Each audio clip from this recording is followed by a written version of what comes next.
occasionally, when you're walking around London, you come across something really, really weird. A massive golden thing with a guy. It's Prince Albert sitting there with some kind of like really weird, ritualistic, freaky structure. And when you see stuff like that just hanging around in a park, you are reminded that those who own the rights of the land are, I don't really want to use the word insane, inbred, slightly psychotic, imperialist. They build buildings like that one behind me, and in like celebration of themselves. They build things like that, surrounded by statues that remind everyone how dominant they have been. But of course the trick they're now playing on us all is to let us know that they're not dominant anymore, that the days of imperialism and the days of weird constructions celebrating death and dominance are over. But they're not over. In fact, they've just begun.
Sorry about the wind.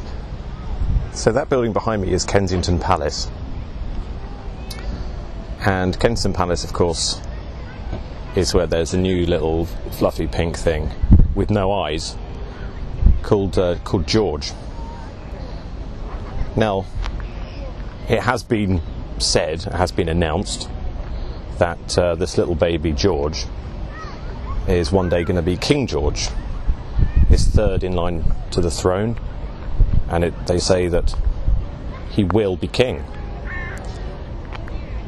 What an arrogant viewpoint. How sure they are of their stranglehold upon the country that they could say a little baby, when it grows up, maybe when it's about 40 or 50 years old, it's going to inherit the rights of the land of England and beyond. Now, of course, I would say the main thing that's going wrong in the world at the moment, a lot of people are concerned about hydraulic fracturing. I decided not to call it fracking anymore, by the way. I believe that was a title given to it by the mainstream media. The main problems we have with fracturing is that we don't have the choice to say no. The gas that is going to be released through hydraulic fracturing is going to be sold to us at a premium rate. In fact, there'll be a lot of people who can't even afford to buy the gas that is supplied by this process. Now, those who say the rights of ownership of the gas or any natural resources underneath this land belong to the people, and I would agree with that. I think philosophically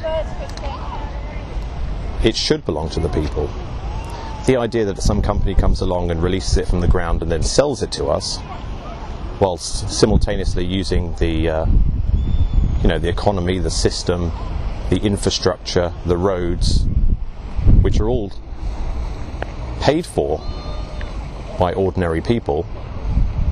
The idea that they may be getting a special deal or even getting these facilities for free and then selling our own gas back to us is absurd and obscene in the extreme. With such a negative comment, I always like to show you some ducks.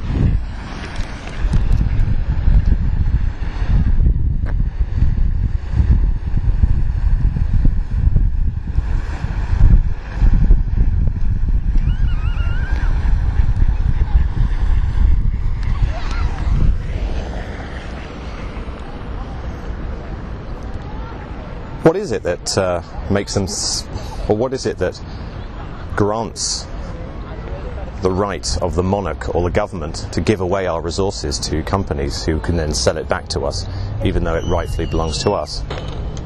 Well, of course, it's the idea that the royal family own everything. Now, they own the rights of the land, but the profits of the land actually go to the government. So the government, way back under King George III, at the, I guess, sort of end of the 1700s, were basically given the rights to manage the profits coming from the land, collect the revenue, and deliver a bursary once a year to the king. Of course, the Queen still receiving an annual bursary from the government, based on the idea that they were granted the managerial role of looking after all of the resources of England and beyond. So it's the government who are giving the rights to these fracturing companies to, for want of a better word, fuck up the countryside, fuck up the water table, fuck up the natural geological processes that keep us healthy.